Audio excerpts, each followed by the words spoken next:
trade is propagated as an important means to economic growth and development. The essential aim of conducting foreign trade is to stimulate the economic activity and not just to earn foreign exchange. We need to develop a foreign trade policy as an instrument to promote economic growth along the desired lines. Along with an increase in the exports, it is important to facilitate imports as well, which are required to fuel the growth of our economy. With a view to maximize the contribution of foreign trade, the policies should be made in such a manner that they are coherent and consistent with the other economic policies in the country. Thus, while assimilating the ongoing practice of announcing an annual EXIM policy, Government of India took a unified approach to the developmental requirements of foreign trade. These policies basically lay down the rules and also reform them for carrying out the country's exports and imports. It was in 2004 that the then Commerce Minister, Mr. Kamal Nath, decided that it would be more appropriate to call it foreign trade policy because apart from determining the general guidelines relating to a country's exports and imports, it also accommodates the special focus on initiatives such as duty exemption schemes, and it helps our exports to compete at the global level. Foreign trade policies have a regime for 5 years which is revised annually. The revision of policy is required because trade is a dynamic condition and trade takes place in a global environment which is dynamic. Since 2004 in India, we have developed 3 foreign trade policies, 2004 to 9, then 9 to 14 and 15 to 2020, which is a prospective policy. In this module, we shall be studying all the 3 policies in detail. Now, after studying this module, you shall be able to understand the need to shift from EXIM policy to foreign trade policy in 2004. Know about different aspects of different policies announced from time to time. Analyze the impact of new policies on our foreign trade. Now, let us discuss about the first policy, that is from 2004 to 2009. In 2004, the UPA government, the then UPA government, adopted the National Foreign Trade Policy or NFTP 2004 to 2009 as a tool of export promotion, replacing the earlier EXIM policy. The policy intended to encourage exports by enhancing their competitiveness in the global market. This was expected to generate employment and help in poverty alleviation.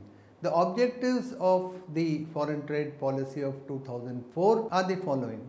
The ultimate aim of the NFTP 2004-9 was to generate employment. With this end in view, it identified 2 means: increase in the exports to GDP ratio and a larger emphasis on labor intensive export. In order to meet this objective, the goal or target was set in the sense that it was required that there be a doubling of India's contribution to global trade from 0.8% to 1.5% by the end of 2009. Accordingly, this would act as an effective instrument of growth by giving a push to employment, especially in the rural sector as well as in semi-urban areas. Now let us discuss the strategies. The key strategies which were followed by the NFTP was to unshackle the controls and create an environment of transparency. It emphasized on simplifying the procedural formalities and lowering down the transaction costs. To meet these objectives, it identified the special focus areas needed to be nurtured. This essentially means that the sectors with substantial export potential for employment and growth were identified in semi-urban and rural areas, and these were designated as the thrust sectors, and then specific strategies were worked out for the same, which are known as focus market schemes and focus product schemes. This involves reimbursement of duty payments up to 2.5% of the value of the FOB export value to counterbalance the high freight and the transportation cost to international markets. The threshold limit for the towns in which these focus areas were identified were classified as towns of export excellence, TEE, and these were brought, this was the limit, the threshold was brought down from rupees 1000 crores to rupees 250 crores. These selected towns basically had the potential for growth in exports. Thus, certain incentives were given to them. So, these towns were selected because they had the growth potential. Certain incentives were given to them in the form of financial assistance under the Market Access Initiative, MAI. This scheme and other schemes were floated, like the Export Promotion Capital Goods Scheme, EPCG scheme. Then we had another strategy called Target Plus, a scheme to speed up the growth of exports called Target Plus was introduced. In this scheme, the incentives in terms of duty-free credit were given to the exporters if the value of their export exceeded the general target set for them.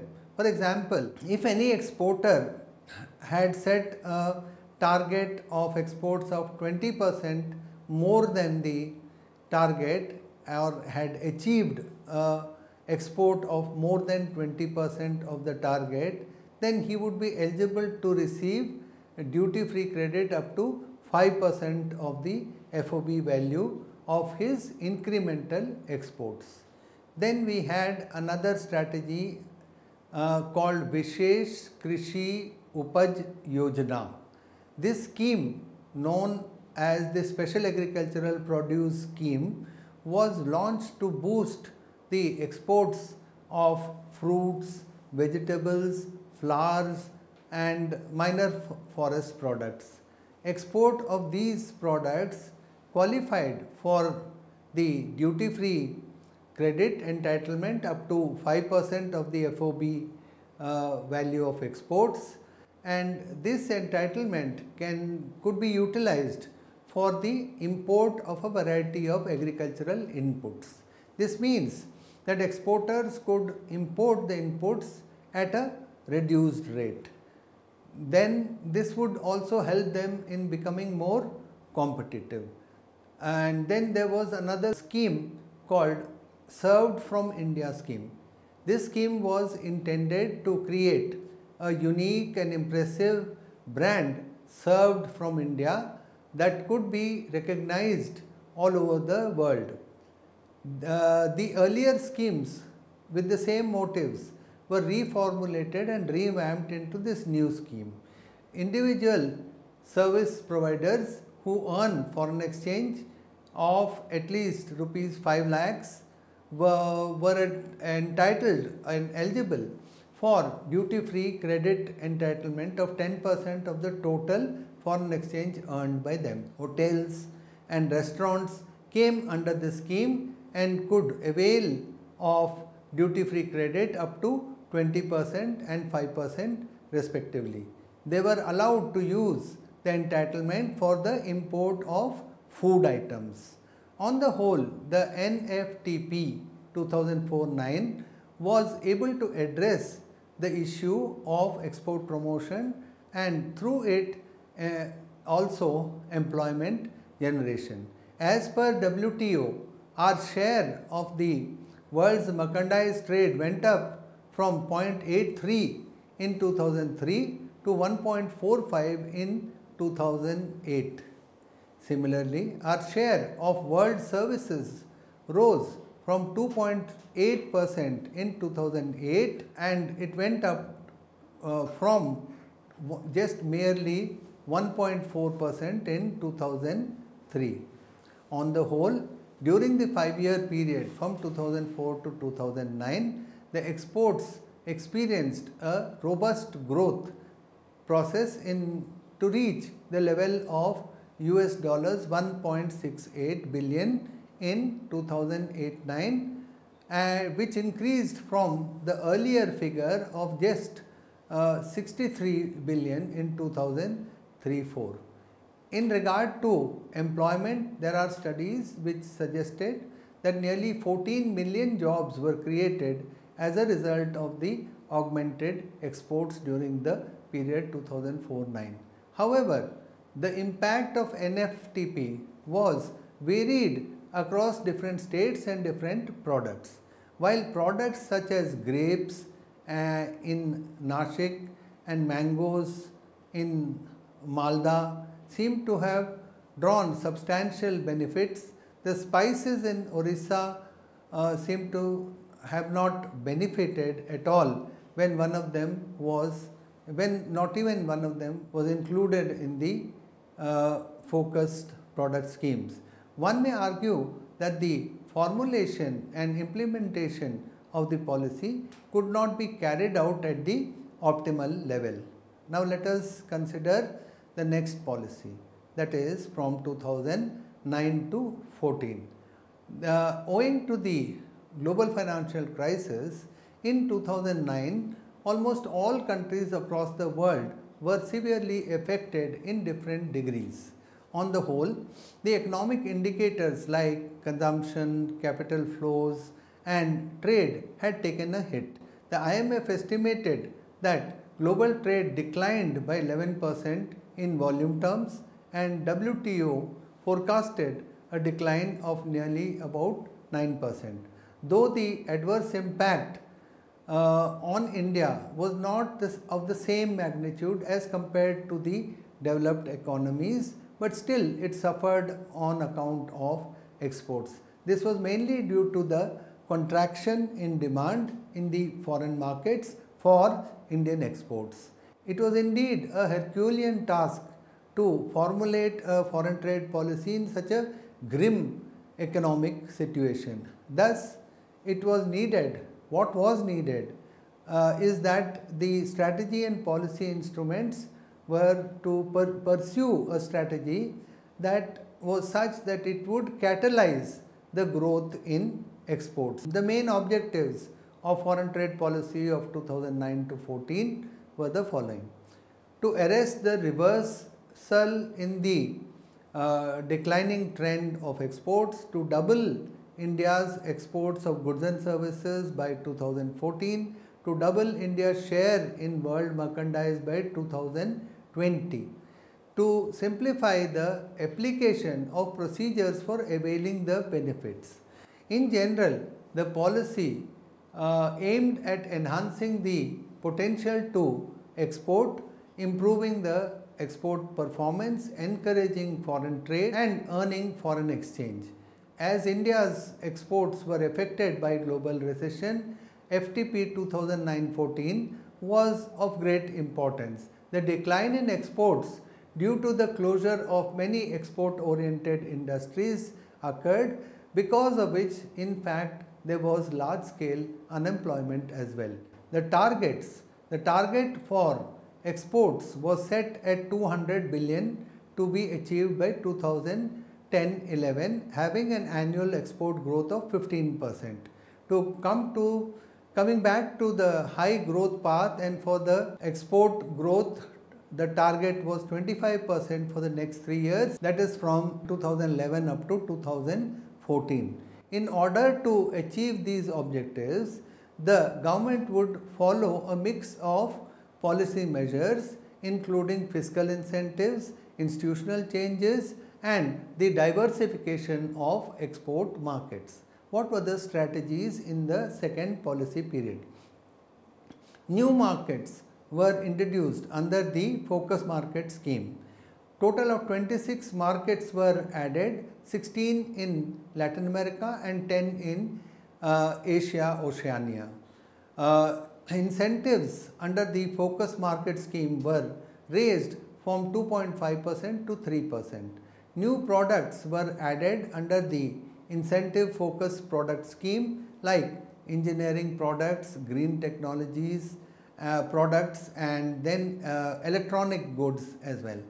The incentives under the Focus Product Scheme were raised from 1.25% to 2%. Market linked Focus Product Scheme was expanded by including a considerable number of products. These products included pharmaceuticals, textile fabrics, rubber products and certain iron and steel products.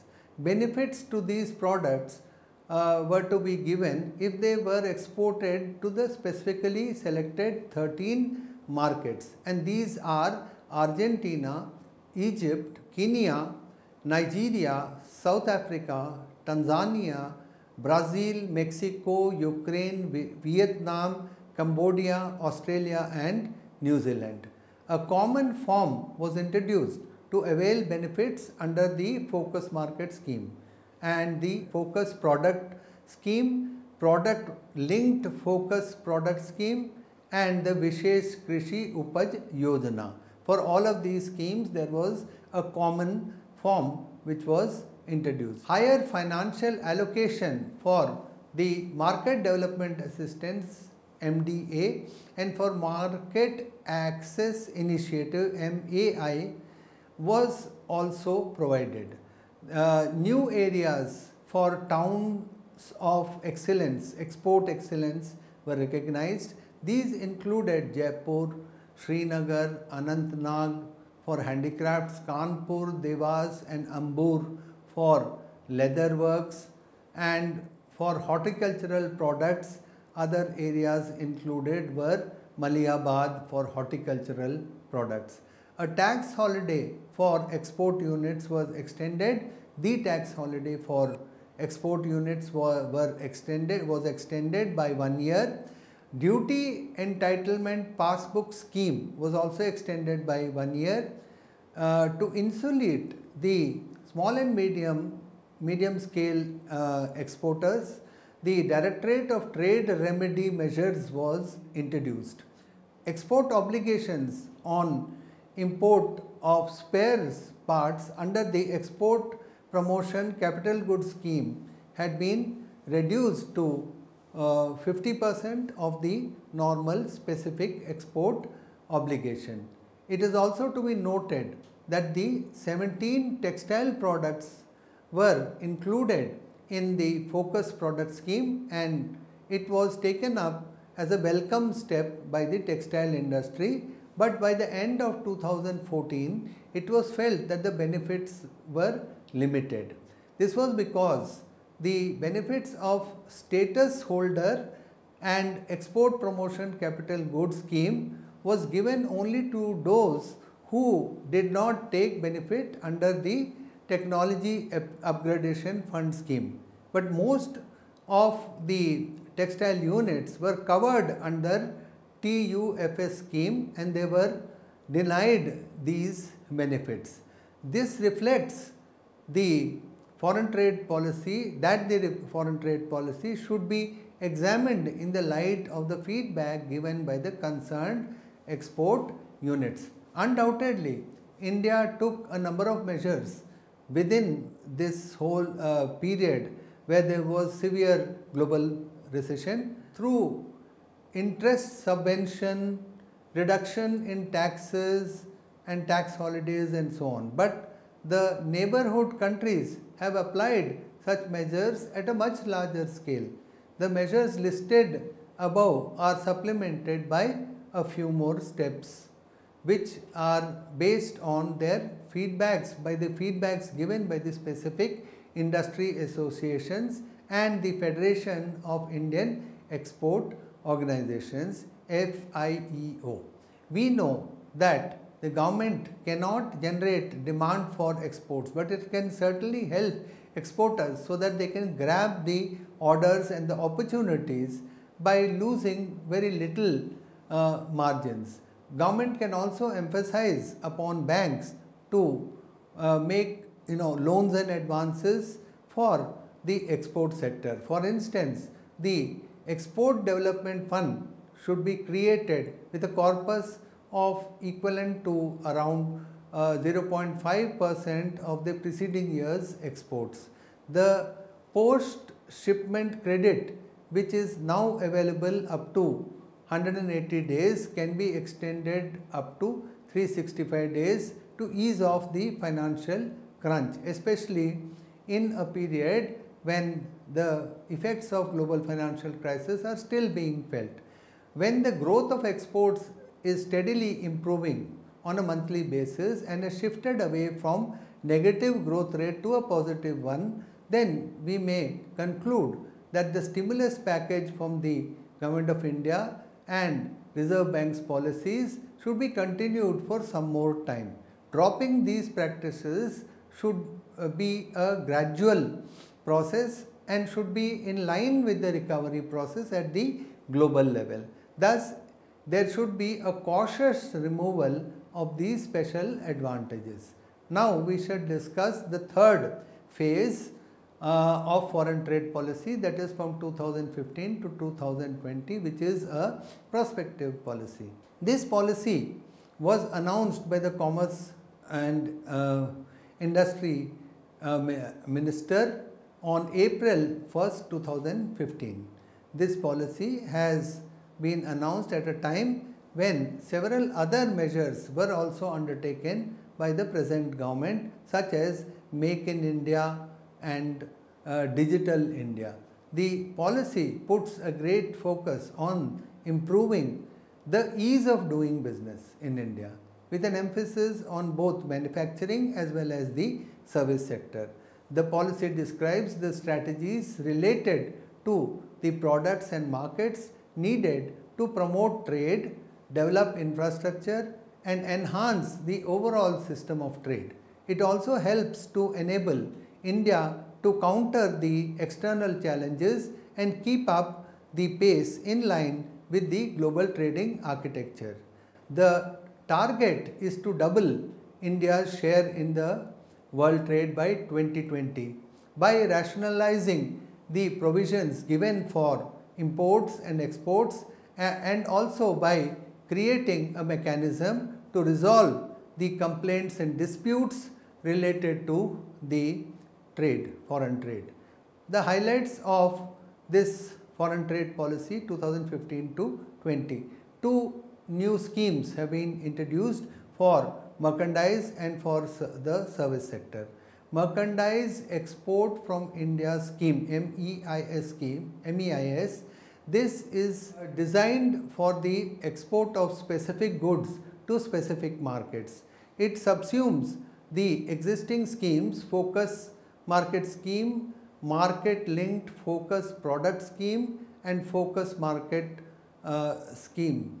And these the Focus Product Scheme, the Agri Infrastructure Incentive Script, and the Vishesh Krishi Gram Upaj Yojana, all of these have been superseded, and now it also has a revised rate for the reward for specific notified export goods in selected markets. These rewards are given as a percentage of the FOB earnings, foreign exchange earnings.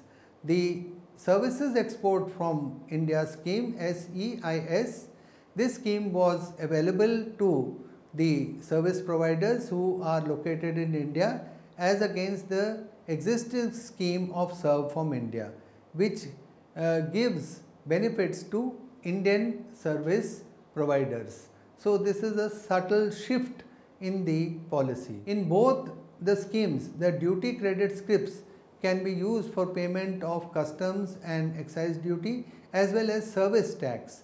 There is also a welcome step and imperative is to boost the special economic zones and the benefits under the MEIS scheme and the SEIS scheme.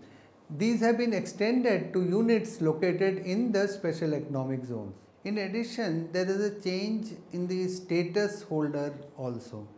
The method for calculating the export performance meant for recognition of status holder has been changed from Indian rupee to US dollar earnings. The export performance will now consider only 2 previous years against the earlier provision of 3 previous years under the old foreign trade policy. For the purpose of ease of doing business and trade facilitation, the following proposals are also made. Online procedure for uploading digital signatures in documents, creation of profile of importers and exporters so that the repeated submissions are eliminated and a permanent record is maintained. Online facility for terminal excise duty refunds has also been provided. In order to encourage the Make in India initiative, the export obligations have been reduced from 90% to 75% for domestic procurement under the Export Promotion Capital Goods Scheme. There is a higher reward being given under the MEIS for the products which have high domestic content and for more value addition done in India. This will promote the domestic manufacturing industry. These flexibilities will encourage the exporters to enhance their productive capacities. Measures have been taken in defense and in the high-tech items also. Further, e-commerce, export of products like handlooms, books, footwear, toys and fashion garments through courier or by post offices would be able to get the benefits under MEIS scheme. These measures will provide employment in addition to capitalizing the India's strength in these areas. The transition to this new policy is quite smooth as the eligibility of usage of scripts and other conditions for export of goods or rendering of services would be governed by the earlier foreign trade policy. On the whole, we may appreciate the new foreign trade policy 2015-20 as it emphasizes on simplification and mergers of the existing initiatives. Now let us summarize what we have discussed in this module. India had started the foreign trade policy in 2004 and it was a more holistic and integrated approach. The first policy of 2004-9 focused on enhancing the competitiveness of Indian products in the world market, and the emphasis was on employment and poverty alleviation. The foreign trade policy of 2009-14 aimed at arresting the reversing of the trend because of the global financial crisis, and it targeted at doubling the exports of goods and services from India by 2014. It also had a target of doubling India's share in world merchandise trade by 2020. The foreign trade policy of 2015 to 20, which is a prospective policy, has exerted pressure on improving the ease of doing business within India, with a special stress on both manufacturing as well as service sector.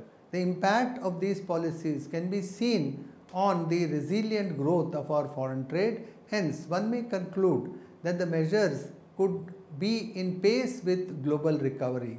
The various stimuli given to exporters have indeed been successful in setting the growth rate of exports at a higher trajectory.